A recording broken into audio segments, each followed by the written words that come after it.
Como é que você se anuncia? O mais antigo dos conselhos é: homem, conhece a ti mesmo. Se você quiser negociar mercadorias com sucesso, deve conhecer a essas mercadorias.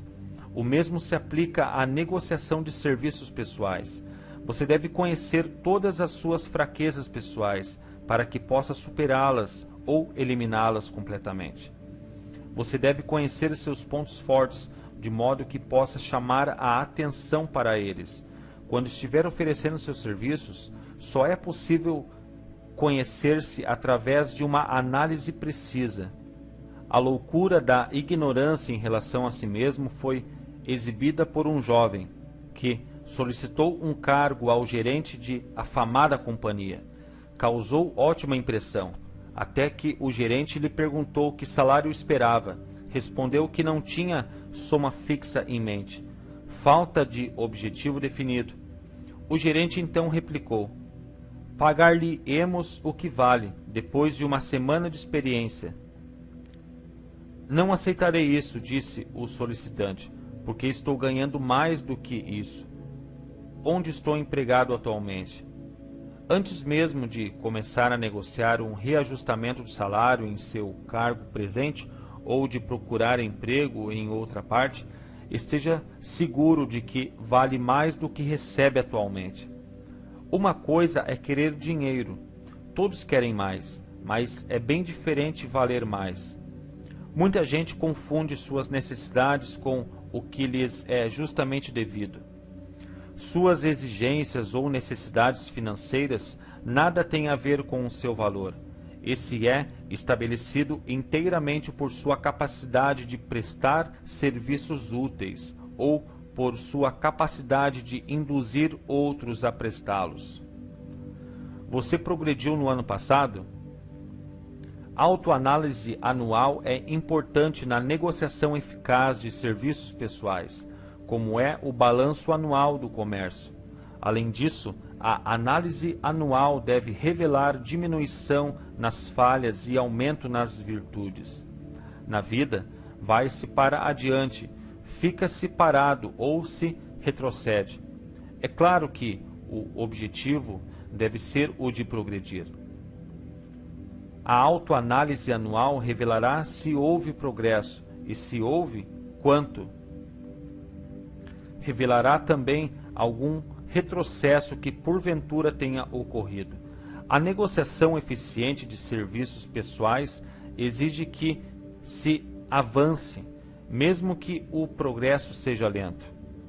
A autoanálise anual deve ser feita no fim de cada ano, de modo que você possa incluir nas resoluções do ano novo os progressos que a análise indica deverem ser feitos.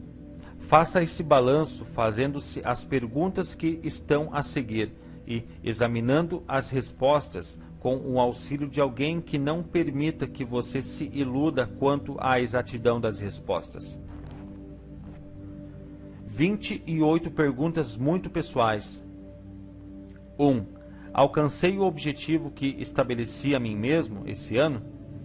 Você deve ter um objetivo anual definido, a ser atingido com parte do seu objetivo principal da vida.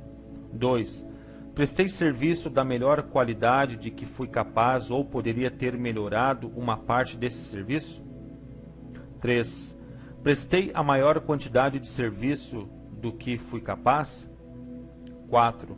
O espírito de minha conduta foi harmonioso e cooperativo o tempo todo? 5. Permiti ao hábito da procrastinação que diminuísse minha eficiência e, se assim, até que ponto? 6. Melhorei minha personalidade e, se assim, de que maneira? 7. Fui persistente em seguir meus planos até completá-los? 8. Tomei decisões com rapidez e de caráter definido em todas as ocasiões? 9. Permiti que um ou mais dos 6 temores básicos diminuísse minha eficiência? 10. Fui cauteloso demais ou cauteloso de menos? 11. Minhas relações com os companheiros de trabalho foram agradáveis ou desagradáveis? Se foram desagradáveis, a falta foi minha em parte ou inteiramente. 12. Dissipei alguma energia por falta de concentração de esforço? 13. Fui compreensivo e tolerante em relação a todos os assuntos? 14. De que maneira melhorei minha capacidade de prestar serviços? 15. Fui intemperado em algum de meus hábitos? 16. Expressei aberta ou secretamente qualquer forma de egoísmo? 17. Minha conduta para com os companheiros levou-os a respeitar-me? 18. Minhas opiniões e decisões se basearam em adivinhações ou na exatidão de análise e raciocínio? 19. Segui o hábito de fazer um orçamento de meu tempo, despesas e rendas e segui rigorosamente esse orçamento? 20. Quanto tempo dediquei a esforços inúteis que poderia ter aproveitado melhor? 21. Como reorganizar meu tempo e mudar os hábitos, de modo a tornar-me mais eficiente durante o ano que vem? 22. Sou culpado de alguma conduta não aprovada por minha consciência? 23. De que maneira prestei mais e melhor serviço do que me pagaram para prestar? 24. Fui injusto para com alguém? E se fui, de que maneira? 25. Se fosse eu o comprador de meus serviços esse ano, estaria satisfeito com minha aquisição? 26. Estou conseguindo a vocação certa e se não, por que razão? 27. O comprador de meus serviços ficou satisfeito com eles e se não, por que razão? 28. Qual a minha média atual nos princípios fundamentais do sucesso? Tire essa média com justiça e franqueza, fazendo-a verificar por alguém com coragem suficiente para executá-la com exatidão. Tendo lido e assimilado os dados desse capítulo, você está agora pronto a criar um plano prático para negociar seus serviços pessoais.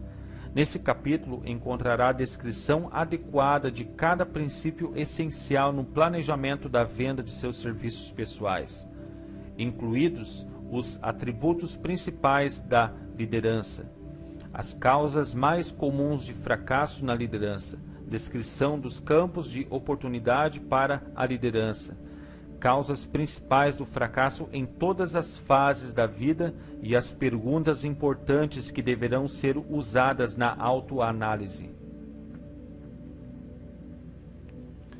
Essa apresentação pormenorizada e exata de dados foi incluída porque será necessário a todos que precisam começar a acumular riquezas, negociando serviços pessoais. Aqueles que perderam a fortuna e os que estão começando a ganhar dinheiro nada têm a oferecer, senão serviços pessoais, em troca de riquezas. Por isso, é essencial que disponham dos dados práticos necessários à negociação de serviços, para melhor proveito. A assimilação e compreensão completas dos dados aqui apresentados será útil na negociação de serviços e ajudará também a pessoa a ser mais capaz de análise e capaz de julgar os outros. Os dados serão inestimáveis a diretores de pessoal, gerentes de emprego e outros dirigentes, encarregados da seleção e empregados e da manutenção de organização eficientes. Se você duvidar dessa afirmação, experimente sua eficácia, respondendo por escrito as 28 perguntas de autoanálise. Suas vastas oportunidades de acumular riquezas. Agora que analisamos os princípios pelos quais se podem acumular riquezas, perguntaremos naturalmente onde encontrar oportunidades favoráveis para aplicar esses princípios.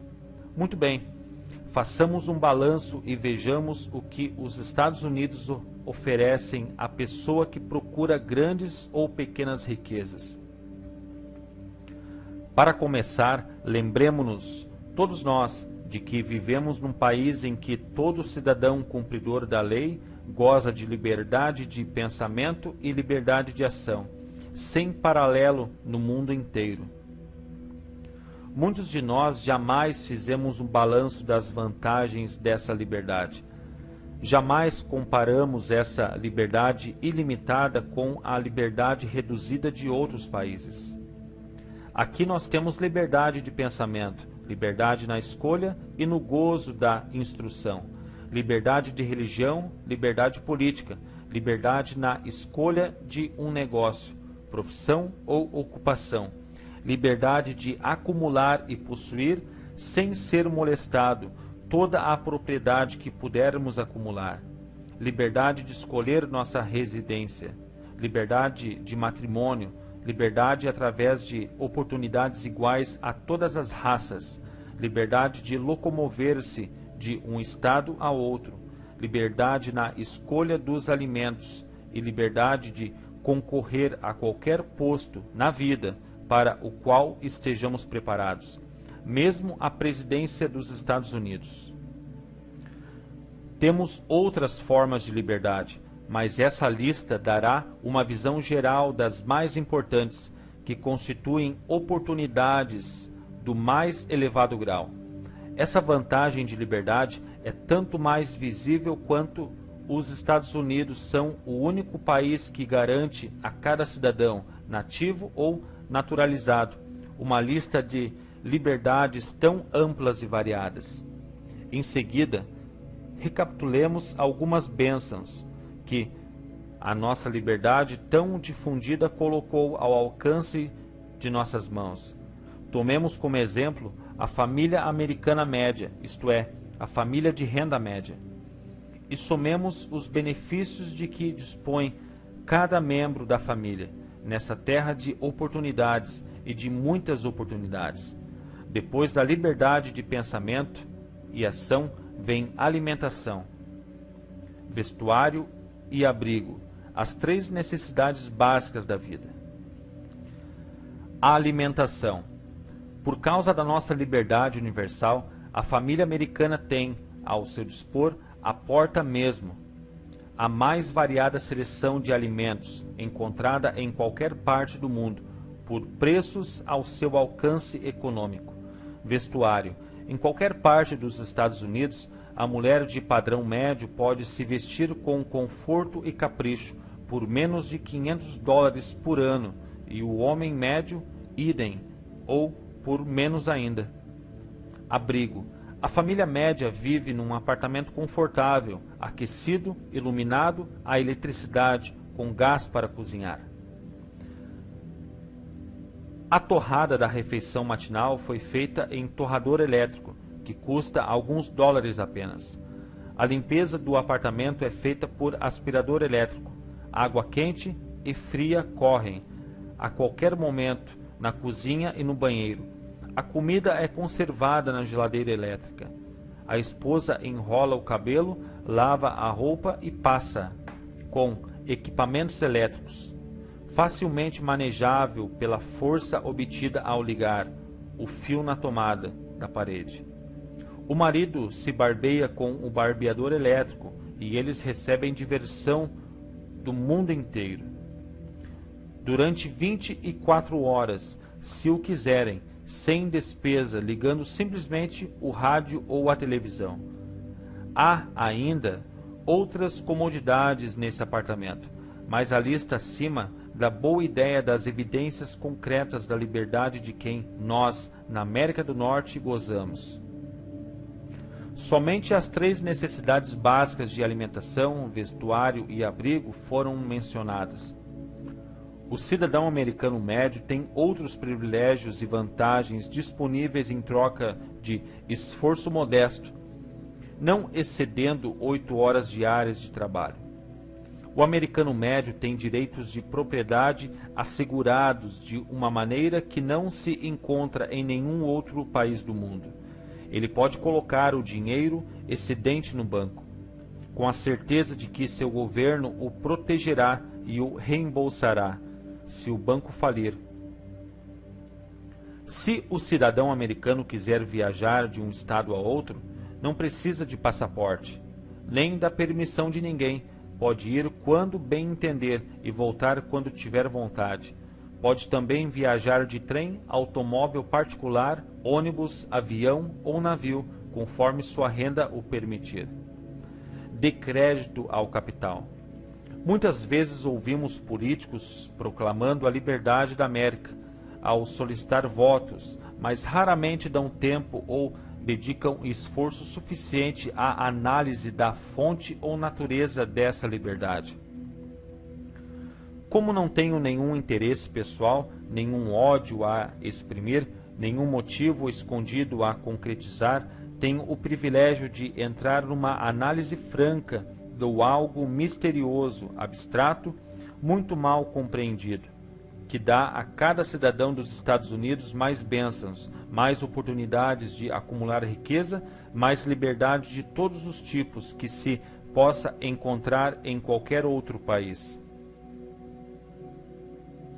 Tenho o direito de analisar a fonte e a natureza desse poder invisível, porque conheci e conheço há mais de meio século vários homens que organizaram esse poder e vários responsáveis por sua manutenção. O nome desse misterioso benfeitor da humanidade é capital. O capital não consiste apenas de dinheiro, mas mais especialmente de grupos de homens altamente organizados e inteligentes, que planejam meios e modos de usar dinheiro com eficácia para o bem do público e para lucro próprio. Tais grupos consistem de cientistas, educadores químicos, inventores, analistas de negócios, propagandistas, peritos em transportes, contadores, advogados, médicos e homens e mulheres com conhecimentos altamente especializados em todos os campos da indústria e do comércio. Eles são pioneiros, fazem experiências e abrem caminho em novos campos de iniciativa. Mantêm hospitais, escolas superiores, grupos escolares, constroem estradas ótimas, editam jornais, pagam a maior parte das custas do governo e tomam conta dos múltiplos pormenores essenciais ao progresso humano. Resumindo, os capitalistas são o cérebro da civilização, porque fornecem a matéria de que consistem a educação, o esclarecimento e o progresso humano. O dinheiro sem capacidades mentais é sempre perigoso. Usado com propriedade, é o mais importante esteio da civilização.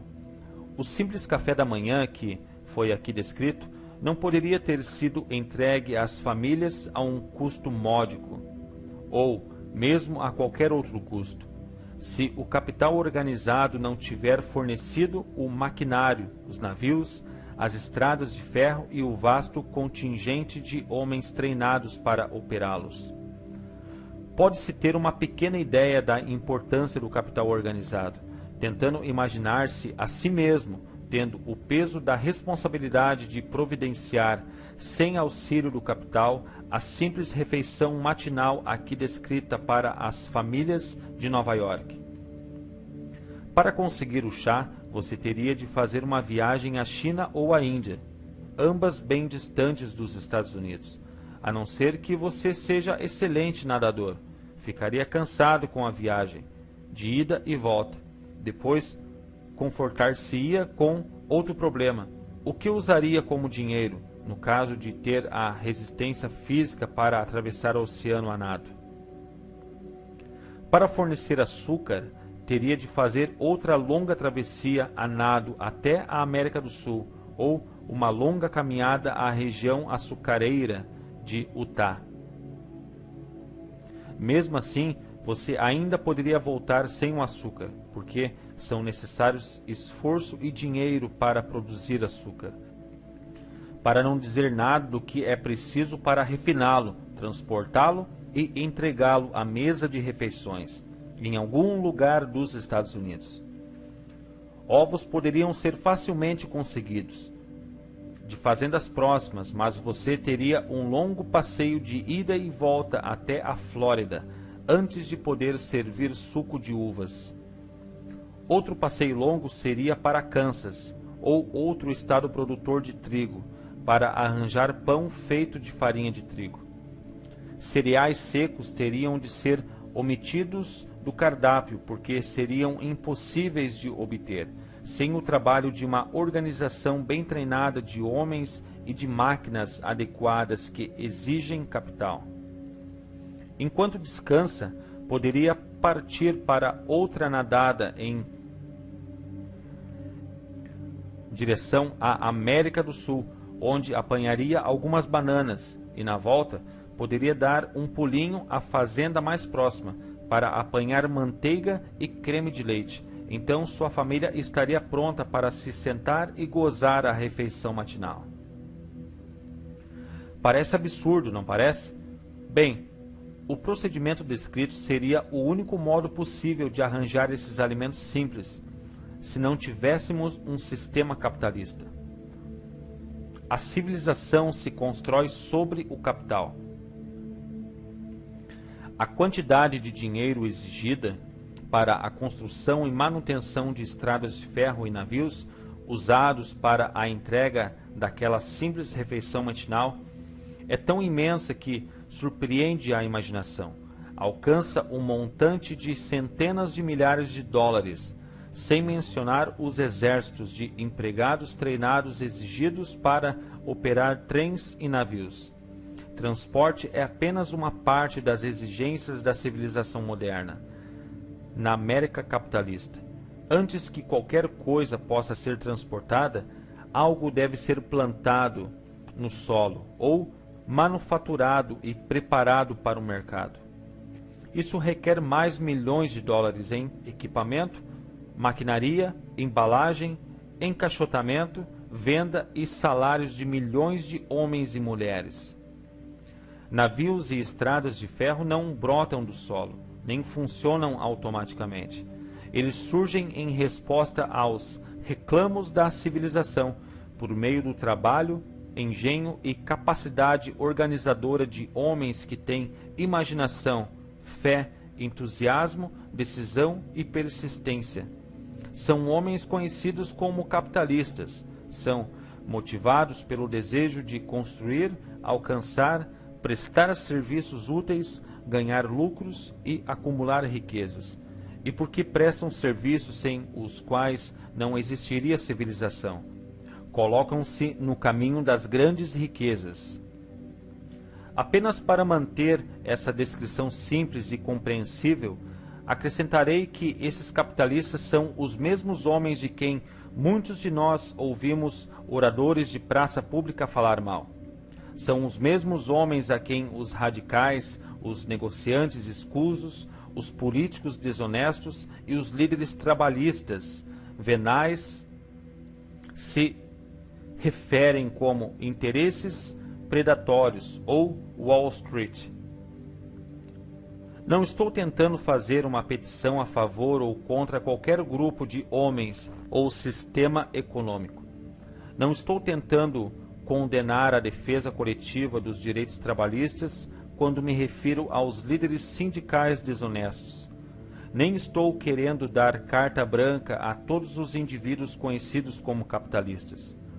O propósito deste livro, propósito ao qual lealmente dediquei mais de meio século, é mostrar a todos que desejam tal conhecimento a mais confiável filosofia para os indivíduos acumularem riquezas em quaisquer quantidades que desejem. Analisei aqui as vantagens econômicas do sistema capitalista, com o duplo propósito de mostrar que 1. Todos os que procuram riquezas devem reconhecer e adaptar-se ao sistema que governa todos os meios de aproximação às fortunas, grandes ou pequenas. 2. Apresentar o outro lado do quadro que tem sido mostrado por políticos e demagogos, que deliberadamente encobrem aspectos das questões que eles apresentam, ao se referirem ao capital organizado como a algo pernicioso. Estamos num país capitalista. Ele foi desenvolvido pelo uso do capital. E nós que nos arrogamos o direito de participar das bênçãos da liberdade, da oportunidade, nós que procuramos acumular riquezas aqui, devemos saber que nem riquezas, nem oportunidades seriam possíveis se o capital organizado não tivesse fornecido esses benefícios. Só existe um método confiável para acumular e possuir legalmente riquezas, e esse é prestar serviços úteis. Nenhum sistema foi jamais criado por meio do qual os homens possam adquirir riquezas, legalmente por mera força de números ou sem dar em troca um valor equivalente de uma forma ou de outra. Abundância em toda parte, oportunidade em toda parte. Nos Estados Unidos há toda a liberdade e toda a oportunidade de acumular riquezas que qualquer pessoa honesta possa desejar. Quando se vai à caça, escolhe-se os lugares em que há muitos animais para caçar. Ao se procurar riquezas, vale naturalmente a mesma regra. Se você procura riquezas, não se esqueça das possibilidades de um país cujos cidadãos são tão ricos que as mulheres gastam anualmente milhões de dólares em batom, rouge e outros cosméticos. Se é dinheiro que você procura, considere com atenção um país que gasta milhões de dólares anualmente em cigarros. Não se apresse demais em afastar-se de um país cujo povo, voluntariamente, mesmo com avidez, gaste milhões de dólares por ano em futebol, beisebol e lutas de boxe. Lembre-se também que isso é apenas o começo das fontes disponíveis para a acumulação de riqueza. Apenas alguns luxos e gêneros não essenciais foram mencionados. O negócio de produção, transporte e venda desses produtos fornece emprego regular a muitos milhões de homens e mulheres que recebem por seus serviços muitos milhões de dólares mensais, gastando-os livremente tanto em luxos como em gêneros necessários. Lembre-se, especialmente, que por trás de toda essa troca de mercadorias e serviços pessoais podem ser encontradas vastas oportunidades de acumular riquezas. A liberdade americana vem, nesse ponto, em nosso auxílio.